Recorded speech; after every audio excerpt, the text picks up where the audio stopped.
मैं गोष्टीचे झाड इस मंच पर से प्रोफेसर तोष्णीवाल आज बालक के आचरण कैसे होना चाहिए, कहानी बोलने के बजाय तुम बालक हो तो बालक के आचरण कैसे होना चाहिए, ये 5 पार्ट में बोलूंगा।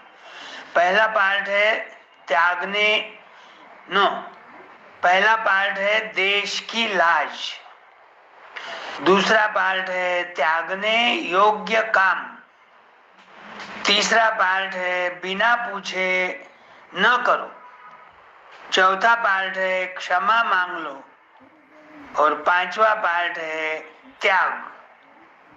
तो आज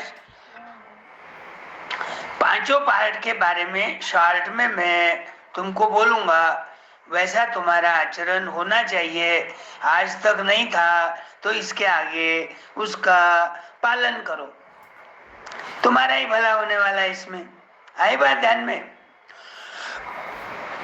तो पहला पार्ट है देश की लाज। सुनो, ध्यान से सुनो। हम उस देश में उत्पन्न हुए हैं जिस देश में मर्यादा पुरुषोत्तम भगवान राम ने अवतार लिया, जिस देश में लीला पुरुषोत्तम भगवान कृष्ण ने अवतार लिया। हम उस देश में उत्पन्न हुए हैं जिस देश में महर्षि वाल्मीकि ने रामायण का गान किया, जिस देश में महर्षि वेदव्यास ने महाभारत का निर्माण किया। हम उस देश में उत्पन्न हुए हैं जिस देश में युधिष्ठिर जैसे धर्मात्मा हुए, जिस देश में दधीची जैसे दानी हुए, जिस देश में हरिश्चंद्र जैसे सत्यवादी हुए। हम उस देश में उत्पन्न हुए हैं जिस देश में राणा प्रताप जैसे प्रणवीर हुए, जिस देश में छत्रपति शिवाजी जैसे धीर वीर हुए, जिस देश में गुरु गोविंद सिंह जैसे कर्मवीर हुए। हम उस देश में उत्पन्न हुए हैं जिस देश में लोकमान्य तिलक जैसे कर्मयोगी हुए, जिस देश में महामना मालवीय जी जैसे निष्ठावान हुए, जिस देश में महात्मा गांधी जैसे सत्य अहिंसा के पुजारी हुए। हमारा देश भीम और अर्जुन जैसे वीरों का देश है, सावित्री और अनुसुईया जैसी पतिव्रताओं का देश है, गोस्वामी तुलसीदास और सूरदास जैसे भक्तों का देश है। हमारा देश गौरवशाली है, हमारा देश वैभवशाली है, हमारा देश उन्नतिशाली है। हम ऐसा काम नहीं करेंगे जो हमारे देश की मर्यादा के अनुकूल न हो, जो हमारे देश के सम्मान के अनुकूल न हो। हम देश के गौरव की रक्षा करेंगे, हम देश के सम्मान की रक्षा करेंगे, हम देश की लाज रखेंगे। यह है देश की लाज के बारे में। एकदम ध्यान में नहीं आएगा, थोड़ा मुश्किल है, ये कहानी जैसा इजी आसान नहीं है, तो 2-4 बार सुनो। अब दूसरा पार्ट है इसमें त्यागने योग्य काम। झूठ बोले वह झूठा, चोरी करे वह चोर, निंदा करे वह निंदक, चुगली करे वह चुगलखोर, ईर्ष्या करे वह ईर्ष्यालु, घमंड करे वह घमंडी, गाली दे वह असभ्य, व्यंग्य बोले वह क्रूर। तुम झूठे नहीं हो, तुम चोर नहीं हो, तुम निंदक नहीं हो, तुम चुगलखोर नहीं हो, तुम ईर्ष्यालु नहीं है, तुम घमंडी नहीं है, तुम असभ्य नहीं है, तुम क्रूर नहीं है, कभी झूठ मत बोलो, कोई तुम्हें झूठा न समझे। कभी चोरी मत करो, कोई तुम्हें चोर न समझे। दूसरों की निंदा मत करो, निंदक मत कहलाओ। दूसरों की चुगली मत करो, चुगलखोर मत कहलाओ। किसी से ईर्ष्या मत करो, लोग तुम्हें ईर्ष्यालु न माने। घमंड मत किया करो, लोग तुम्हें घमंडी न माने। किसी को गाली मत दो, कोई तुम्हें असभ्य न बताए। किसी से व्यंग्य मत बोलो, कोई तुम्हें क्रूर न कहे।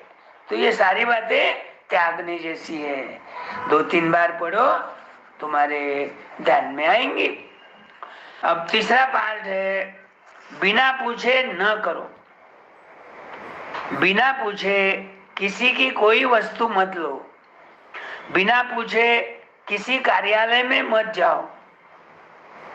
बिना पूछे किसी के घर में मत घुसो। बिना पूछे किसी की कोई वस्तु मत हटाओ। तुमसे बिना पूछे कोई तुम्हारी वस्तु ले ले, तुम्हें बुरा लगेगा या नहीं?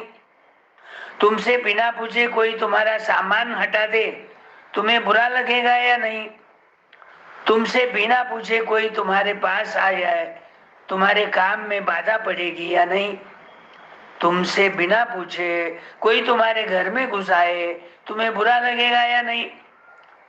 ऐसा काम करो जिससे किसी को बुरा न लगे। ऐसा काम करो जिससे किसी को बाधा न पहुंचे। ऐसा काम करो जिससे किसी को असुविधा नहीं हो। आयरन में अब चौथा पार्ट है, क्षमा मांग लो। कभी भूल से किसी को कोई कड़ी बात कह दो तो तुरंत क्षमा मांग। कभी भूल से किसी को दुख पहुंचाने वाला काम हो जाए तो तुरंत क्षमा मांग लो, सॉरी बोलो। कभी भूल से रास्ते में किसी से टकरा जाओ तो तुरंत क्षमा मांगो।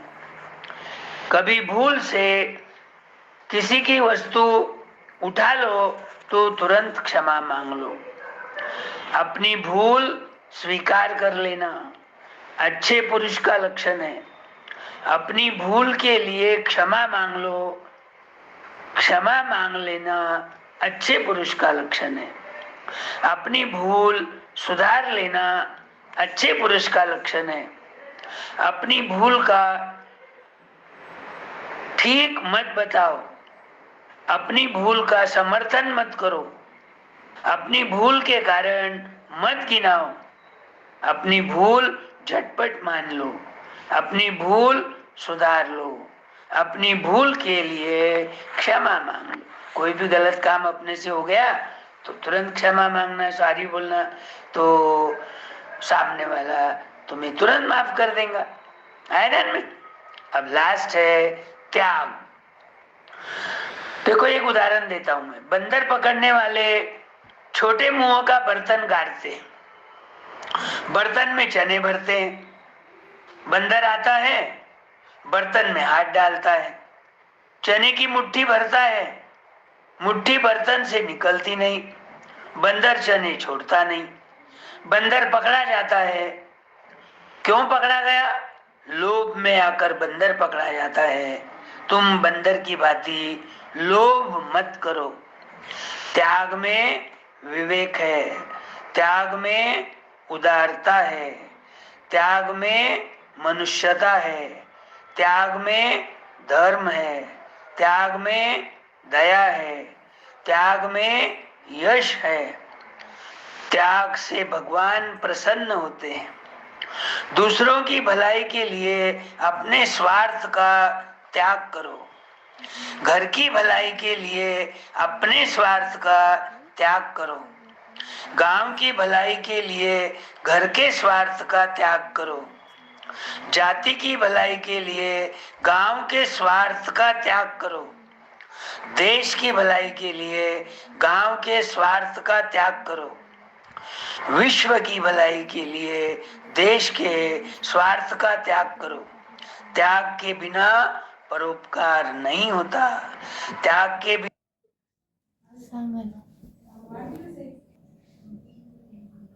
नहीं होता, त्याग के बिना शांति नहीं मिलती, इसलिए हमेशा त्याग करना सीखो।